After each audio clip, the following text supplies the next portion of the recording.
Өнөөдөр дэлхийн эмч нарын баярын өдөр тохиож Төв аймгийн засаг даргын тамгын газар эрүүл мэндийн газар хамтран эмч нарт зориулсан баярын хурлыг зохион байгуулж тэмдэглэн өнгөрүүллээ.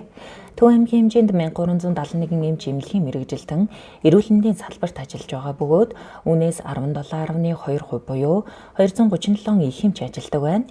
Иймээс дэлхийн эмч нарын баярын өдрийг тохиолдуулан тус хүндэтгэлийн үйл ажиллагааны үеэр 80 гаруй эмч эрүүл мэндийн ажилтнанд цол тэмдэг жуух бичгээр шагнуулсан юм. Мөн эрүүл мэндийн тусламж үйлчилгээний чанар аюулгүй байдлыг сайжруулах хурааны жилийн хүрээнд зохион байгуулсан онол практикийн баг хурлын шилдэгүүдэд шагналыг гардуулан өглөө.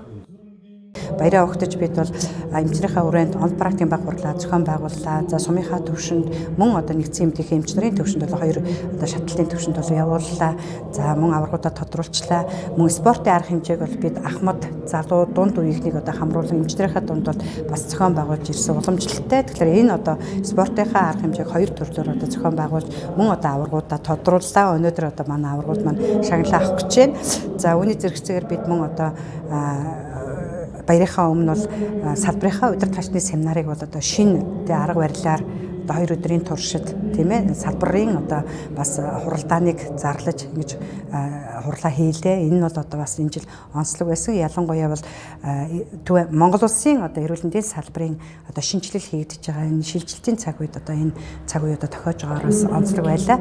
За үүний зэрэгцээгээр бид шинжилгээг бол салбарын хэмжээнд бол 10 гаруй зүйл дээр бид нар шинжилэлт хийгдсэн явж байна. За санхүүгийн шинжилэл мөн цахим платформ дээр нь ард иргэдэд тусламж үйлчилгээг ил тод хүртээмжтэй чанартай үзүүлэх, за мөн ээлтэй орчинд үзүүлэх За олон улсын стандартын төвшөнд онцлогоо шинжилгээг хийж эмнэлгийн тусламж үйлчилгээг үзүүлэхийн тулд олон улсын стандартад нийцсэн тэр төвшөнд хүрэх оншийн олон улсын бүлгээр онцлох энэ үйл ажиллагааг бол мөн цахимд шилжүүлж ингэж ажиллаж байна. За энэ цахимд шилжснээрээ бид бүхэн зөвхөн ард иргэд маань төдийгүй цаг авч үйлчлүүлэхээс гадна мөн эмнэлгийн магадлага, QR код авах, мөн хөдөлмөр магадлалын комиссийн магадлага, мөн цаг авах, эмийн хөнгөлт идэлэх, за дээр нь тусгай зөвшөөрөл авах, эрүүл мэндийн тусгай зөвшөөрлүүдийн байгууллагад эрхээ авах,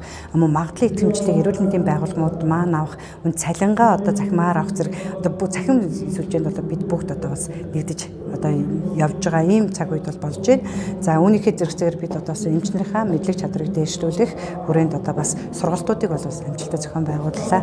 За бид өнөөдөр бас энэ цар тахлын үед маш хичээл зүтгэл гаргаж ажилласан эмч эмнэлгийн ажилчдаа алдаршуулан шагнал урамшууллыг олгох гэж байна. Дээр нь бид бас энэ баярын өмнө өгтөж манай аймгийн удирдлагууд санаачлан үйлчлэгч нартай талархал илэрхийлэх танд баярлалаа. Арга хэмжээг өргөн хүрээнд зохион байгууллаа. Мөн жолооч нартай бас танд баярлалаа гэсэн арга хэмжээг бол бас амжилттай зохион байгуулсан байгаа. Ингээд манай салбарын хэмжээнд ер нь бүх мэргэжлийн хүмүүс маань бас өнөөдөр энэ сайхан баяраа өгтөж баярынхаа өмнө сайхан ард иргэдээсээ энэ сайхан талархлыг бас хүлээж авч байгаад бас маш их баяртай байна. Тэгээд ингээд салбарынхаа хэмжээнд бид бүхэн 2022 онд бол эрүүл мэндийн тусламж үйлчилгээнд чанарын ахиц гаргыг сайжруулъя. Дээр нь аюулгүй байдлыг сахин хамгаалъя. Ард иргэдийнхээ тусламж үйлчилгээ авахд аюулгүй байдлыг сайжруулах.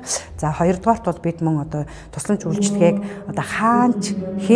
хаанч ямар ч газар тусламж үйлчилгээг нэг л төвшөнд тэгш хүртээмжтэй үзүүлэх ёстой гэсэн энэ салбарын энэ бодлого явж байгаа. Тэгээ энэ хүрээнд бол манай аймаг болон орон нутгийн эмнэлгүүдийг хувийн хвшлийн эрүүл мэндийн байгууллагууд болон Улаанбаатар хотын лавлгаан үндэсний төвүүдийн хэмжээнд тоног төхөөрөмжөөр хангах үйл ажиллагаа явагдаж аймгийн нэгдсэн эмнэлэг маань өнөөдөр 4.4 тэрбум төгрөгийн тоног төхөөрөмж, компьютер томограм, дэмжих төвийн 20 гаруй кабинетийн тоног төхөөрөмжийг авчаад байна. Эндээ бол 15 шинэ нэр төрлийн тусламж үйлчилгээ бол нэмэгдсэн.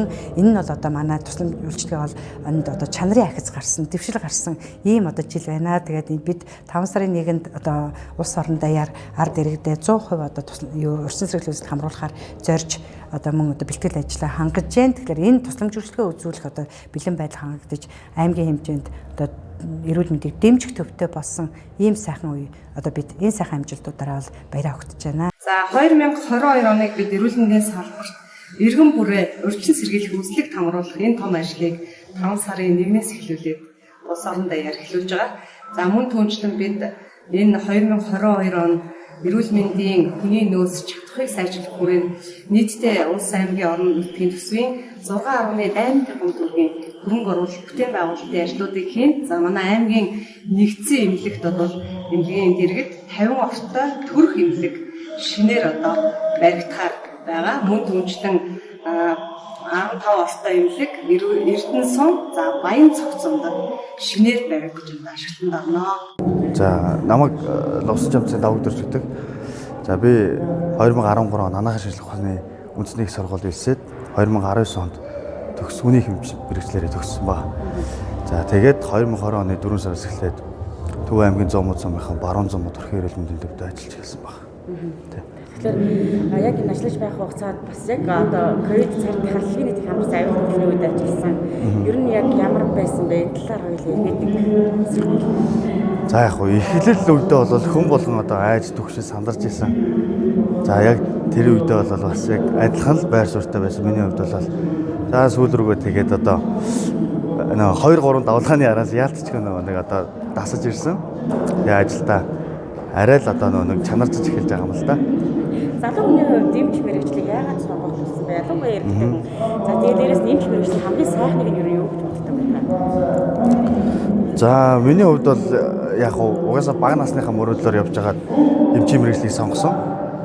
За мэдээж хамгийн сайхан нь одоо өвчтний эрүүл болсон баярлаа гэдэг үгэд л бид нар тэр хамгийн сайхан тогтно. За бусдаар болол үгээр гэр нэрэг байхаа.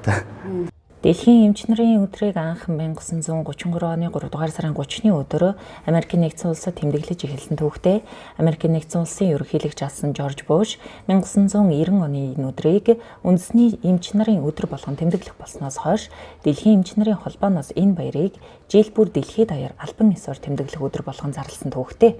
Манай улсын хувьд Дэлхийн эмч нарын өдрийг эрүүл мэндийн салбарыг хөгжүүлэх, үр бүтээлтэй ажиллаж онцгой амжилт гаргасан эмч нарын хөдөлмөрийн үнэлэмжийг дээшлүүлэх, эмчилгээний оншилгоо, үйлчилгээний ажлын шилдэг арга туршлагыг олон нийтэд сурталчлах зорилготой олон талт үйл ажиллагааг зохион байгуулж тэмдэглэсээр ирсэн байна.